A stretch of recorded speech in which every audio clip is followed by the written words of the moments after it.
Okay, now let's move on to the next question. Thank you for those contributions. It's from Emma Bushell from Oxfam. Emma?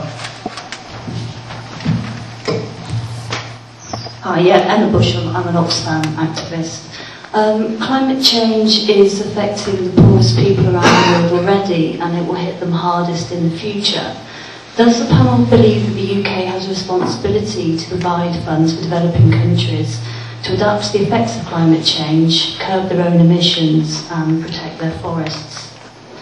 If so, what sources of finance could you suggest for this, so that's additional to the UK's existing aid commitment? Gary, do you want to have a version? Yeah, to answer your question directly, Emma, I think we have absolutely got the responsibility to provide support to developing nations. I was fortunate enough to go to Copenhagen and to watch the tail end of the negotiations that took place. And although a number of people probably think Copenhagen was a complete failure, I don't think it was. Hugely disappointing, but not a complete failure. And one area I didn't think it failed in the Copenhagen Accord was to secure agreement for a ramping up of aid going out to developing nations amounting to some $100 billion a year. And that was very nearly lost, that deal. And actually it's one of those moments when I felt very proud to be British, watching the British government working tirelessly behind the scenes to ensure that that move of funds actually stayed on the table and was achieved. And that was a huge achievement. There's been some very positive news about how the follow-up discussions to all of that have taken place, and there are some positive signs that that money is going to start flowing at the kind of scale and pace that's needed. Part of the reason why I think we should be doing it is an ethical issue, really. We are incredibly rich in this country. I mean, we are one of the richest nations in the world. We probably have got the biggest historic carbon footprint of any nation in the world. We export huge amounts of our carbon footprint overseas and then don't account for it. So I think there is a practical reason and a hugely important ethical and moral reason why we need to be providing additional support. How do we achieve that support in a period of austerity? I think we have to look at the whole question of how we make these calculations about what is affordable and what isn't affordable, and what will be the cost if we don't do some of these things. I think the costs of not doing it are astronomical and could lead us into territory which we really don't want it to be going into. I think the ways of achieving it will be, in the end, a combination of different sources. I think it will come from state aid, effectively derived directly from our taxes. I think there will be some new ways of deriving some private sector support, and the transfer of technology, transfer of resources will be an important part of that, to try to help developing nations leapfrog through the carbon-rich phase that so many of us have gone through in the developed world. So there will be a number of measures that are really needed. I don't think it's going to be easy. I have this horrible sinking feeling that there's going to be a lot of wriggling around to try and avoid it, to double count, to relabel things, but actually we need new money, and we need to see that transfer of resources to happen very quickly.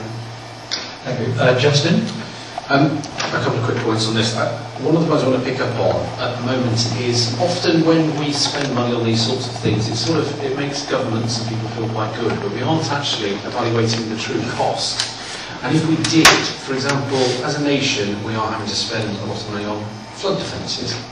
Now actually, might it not be better to actually, by spending money in the first place to tackle climate change, therefore we don't need to spend the money retrospectively to deal with the consequences of climate change. And again, as one of the debates I was having in Westminster was talking about this, because when we do that, we can start to justify spending greater proportions of money on there, rather than just trying to have the goodwill factor. The second way is obviously, in particular with the rainforest, is finding sustainable ways for those rainforests to be worked and managed. Because it's actually better when those local communities are then taking ownership of it. And one of the interesting things that Swindon can do to protect that is a lot of international aid at the moment already goes in to say, we will give you funding if you protect the rainforest. But the difficulty is actually policing that, because they may start to take a couple of trees every sort of so often, and you don't notice that. And this is where the space agency that's now based in Swindon is looking to develop technology so that satellites can actually keep an eye on the rainforests. And I only picked this up a few weeks ago. So Swindon could be playing a significant part in policing this. So where aid is coming, we can check that the rainforests are actually being protected, which is what Institute have been paying for. Peter? I think there are a number of ways that finance can be sourced. I think it was in the early 80s that the government gave tax incentives for planting trees, and suddenly some very rich individuals started planting trees.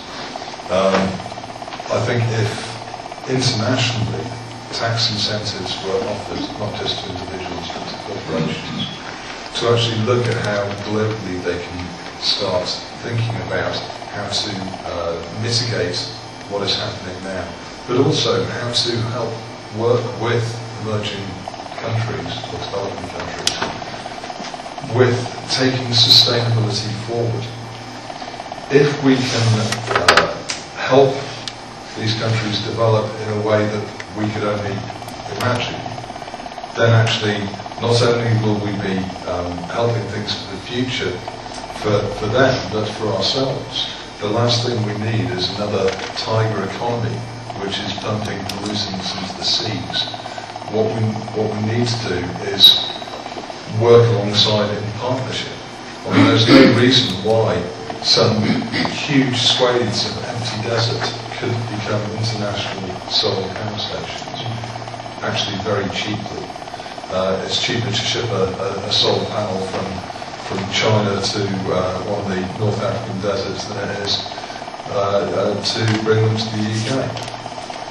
I think if we can start thinking in terms of partnerships globally, internationally, both businesses and politicians, then I think we can actually start moving forward. Okay, Marion? I'm always going to completely echo what Peter just said. I think people in the developing world, they've got the will, we can show them the way. And we have the technology and the knowledge, and we have to find some way of working together with them in partnership so that they help us find the answers to the problems that we're facing as a world. And that would be a wonderful, productive use of any type of aid, rather than putting a band-aid on the wound.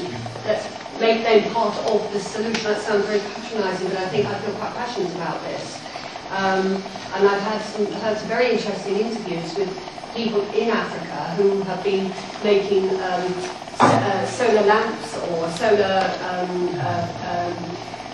energized ovens, that sort of thing. Simple things.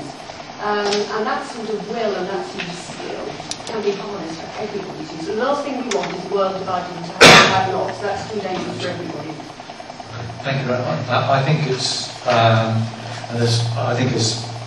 implicit in what's been said is the cost to ourselves or collectively if we don't do that, if we don't actually make investment. When I think about, we tend to think about the first order implications of climate change. I think stress that's something. It's the second order things. We don't do anything. We start creating environmental refugees. People moving around much more. And we'll know what the sensitivities are to some sectors of the UK population, to seeing more people coming into this country. So you get into those sorts of very difficult arguments if you don't actually try